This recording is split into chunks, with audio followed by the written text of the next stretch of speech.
तो हमने यहाँ पर निफ्टी 50 का 50 मिनट का चार्ट लगाया हुआ है और यहाँ पर हम लोग देखने जा रहे हैं जो अ, मंगलवार के लिए ट्यूसडे के लिए क्या रेजिस्टेंस होगा, क्या सपोर्ट होगा, क्या टारगेट होगा, ये हम लोग यहाँ पर देखने जा रहे हैं। तो सबसे पहले यहाँ पे डिस्क्लेमर देना चाहता हूँ कि यहाँ पे कोई बाइंग और सेलिंग का रिकमेंडेशन नहीं, ये ओनली एजुकेशनल पर्पज है and we are the not SEBI registered.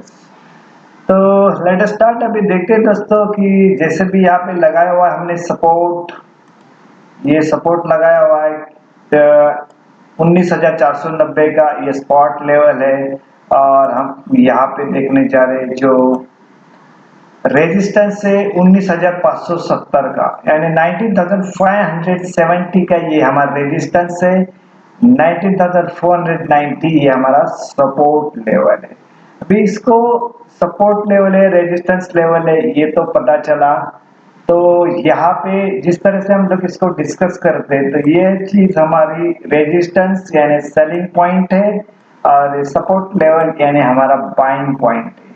ये हमारा निफ्टी 50 का स्पॉट लेवल का हमारे स्ट्रेटेजी का जो बेस है ये यहाँ पे बताया जा रहा है। यहाँ पे रेजिस्टेंस यानी क्या, मार्केट गैप अप ओपन हुआ तो गैप अप ओपन हुआ यानी क्या 19,570 के ऊपर ओपन हुआ एंड अबाव इसके ओपन हुआ। तो यहाँ पर अगर सस्टेन नहीं करता है तो हम लोग यहाँ पे एट द मनी वाला पुट बाय करने वाले।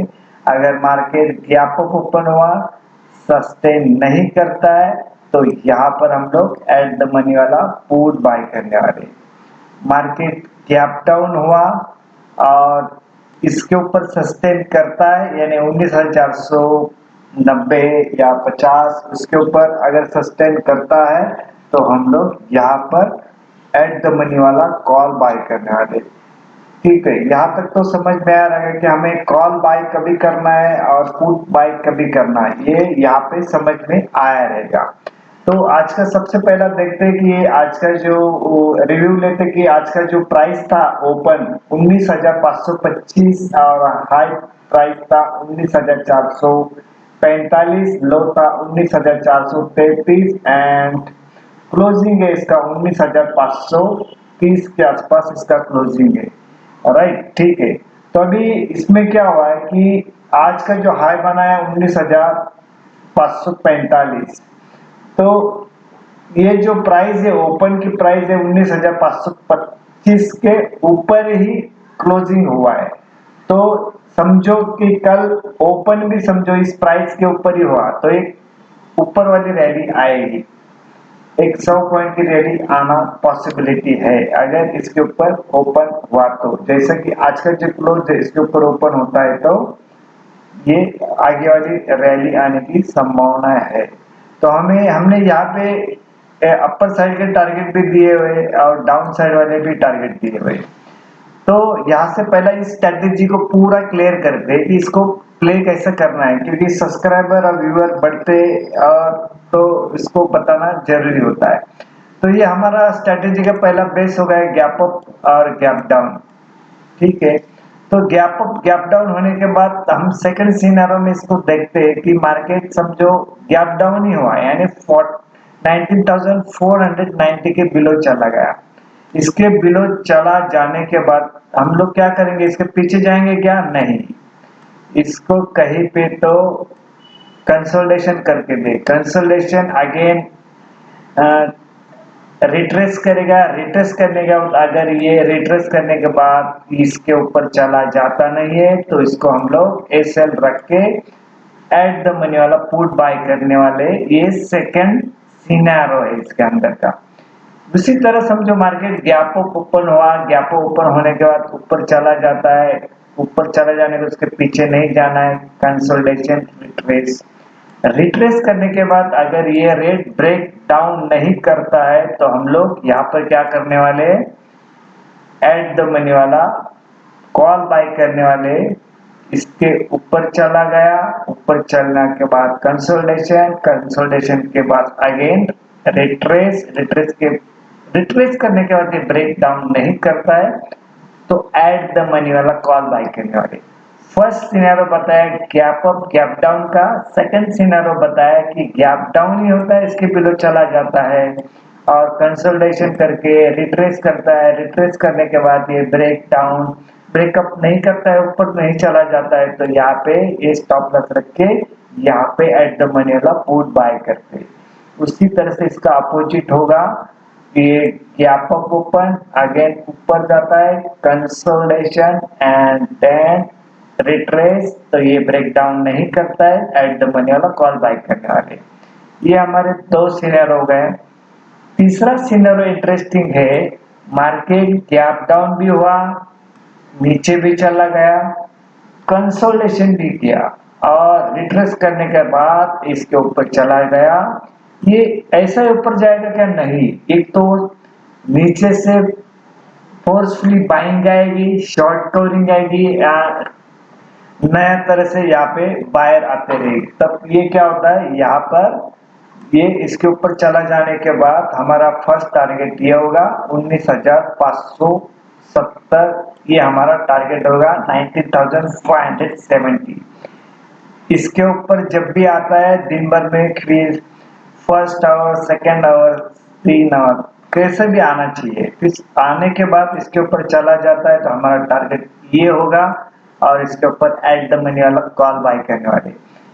ठीक है, उसी तरह समझो मार्केट गैप अप ओपन होता है कि फर्स्ट और 2 आवर्स अच्छा चल रहा है, लेकिन कहीं पे तो बैड न्यूज आती है, सेलिंग आती है या नई तरह से वहाँ पे सेलिंग प्रेशर बनता है, तो यहाँ पर क्या होता है, इसके बिलो चला जाने के बाद हम लोग एट द मनी वाला पुट बाय करेंगे, फिर हमारा टारगेट ये होगा, फिर ये टारगेट के बाद आगे का सोचेंगे। ये हमारा एक स्ट्रेटेजी का 3 सिनेरियो, हम लोग इसको डेली डिस्कस करते हैं। इसका कारण है कि ये बाय हार्ट हो जाए और कौन सी तो एक स्ट्रेटेजी आपको आए जिसके अंदर आपकी मास्टरी आ जाए, इसके लिए इसको हम लोग डेली डिस्कस करते हैं। डेली डिस्कस करने का यही उद्देश्य है और जिसको बार बार हम लोग देखते सोचते तो चीज हमें आने लगती है, तो ये इसका बेस और ये रखना है।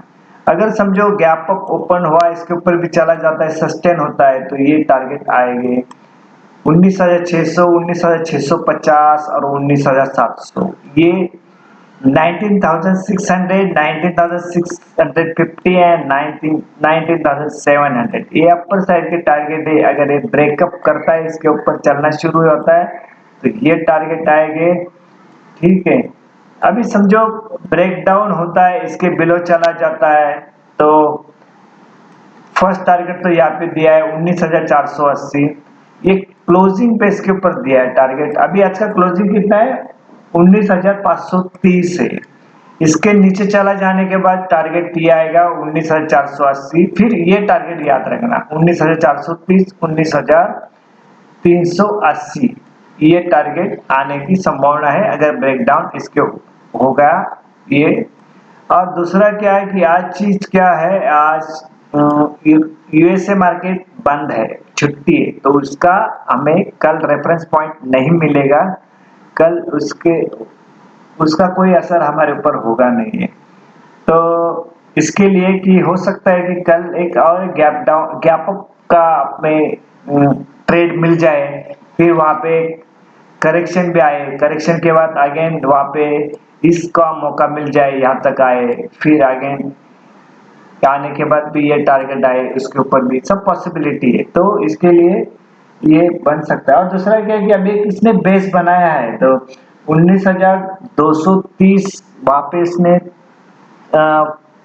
5 टाइम तो या 3 या 4 टाइम तो वहां पे उसने सपोर्ट लिया ही होगा। ठीक है ना, तो अपनी 50 मिनट का चार्ट लगाया उसके ऊपर, उसको हम लोग को ज्यादा डिस्कस नहीं करते। और ये प्योर श्योर इंट्राडे, हम इंट्राडे के बारे में सोच रहे हैं और इंट्राडे के लिए ट्रेड करना है।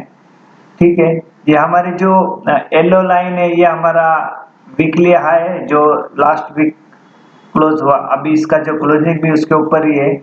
ये जो नीचे वाला लाइन है डाउन साइड वाला, ये वीकली लो है जो 19,230 के आसपास है, और ये इसके ऊपर अभी क्लोजिंग दिया हुआ है उसने।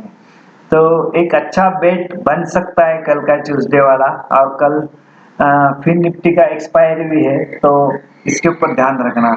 अभी हम लोग चलते थोड़ा बैंक निफ्टी की ओर, बैंक निफ्टी के बारे में डिस्कस करते हैं। यहाँ पे हम लोग बैंक निफ्टी की ओर आए, बैंक निफ्टी का भी देखा तो यहाँ पे हमने ये रेजिस्टेंस लगाया हुआ है।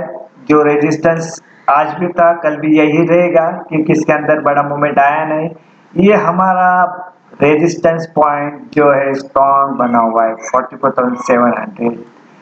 इसके ऊपर है 45,000 के ऊपर जब तक क्लोजिंग देता नहीं है, क्लोजिंग यानी सस्टेन, इसके ऊपर सस्टेन करके क्लोजिंग देना चाहिए तभी बनेगा, अदरवाइज ये अभी तक तो रेजिस्टेंस का ही काम कर रहा है।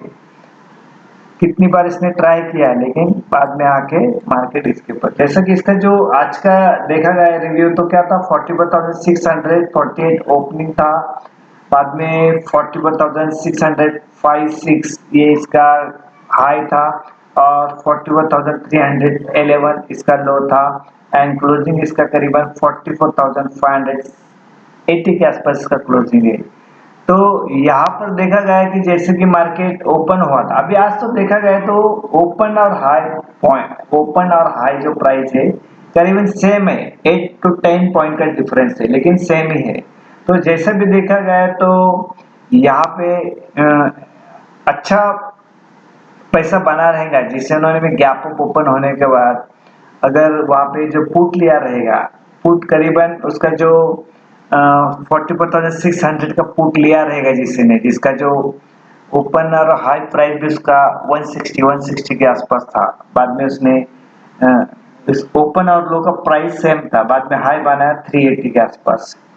तो इसके अंदर भी अच्छा पैसा बना रहेगा। तो और जो भी स्टोरी मैंने बैंक निफ्टी के अंदर बनाए ना, बताई जो पूरा डिटेलिंग, तो इसके अंदर भी वही सिचुएशन है, क्योंकि इसका भी डिटेल बताने जाऊंगा तो वीडियो लंबा बनेगा, तो लंबा बनाना नहीं चाहते, इसके लिए मैं डायरेक्ट यहाँ पे बताता हूँ कि ये 44,700 भी हमारा रेजिस्टेंस लेवल है, एंड 44,460 का यानी 44,460 का हमारा सपोर्ट लेवल है, और 44,700 का हमारा रेजिस्टेंस लेवल है। इसमें ज्यादा ये दोनों के प्राइस के अंदर ज्यादा डिफरेंस नहीं है, क्योंकि जब तक ये इसके रेट के ऊपर चला जाता नहीं, तो इसका पूरा रेंज अभी तक तो यही चल रहा है। एक रेंज के अंदर कौन सा रेंज चल रहा है, 44,600 टू 44,700 या 800, यानी 1200 पॉइंट का रेंज है।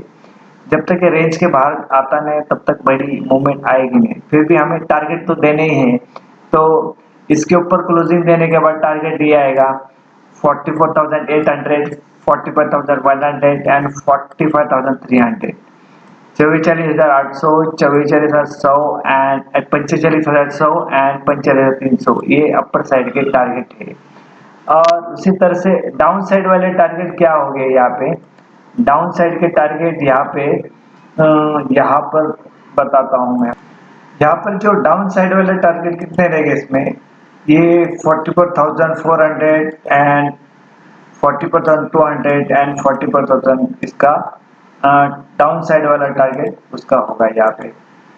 तो इसके अंदर याद रखना, ये मैंने कैसा प्ले करना ये भी बताया, इसके 3 टाइप्स लेवल जो सीनेरो बताया इसको, जो सेम टू सेम है यहाँ पे, जो निफ्टी 50 के अंदर जो बताया स्पॉट लेवल, ये निफ्टी बैंक के अंदर भी वही है।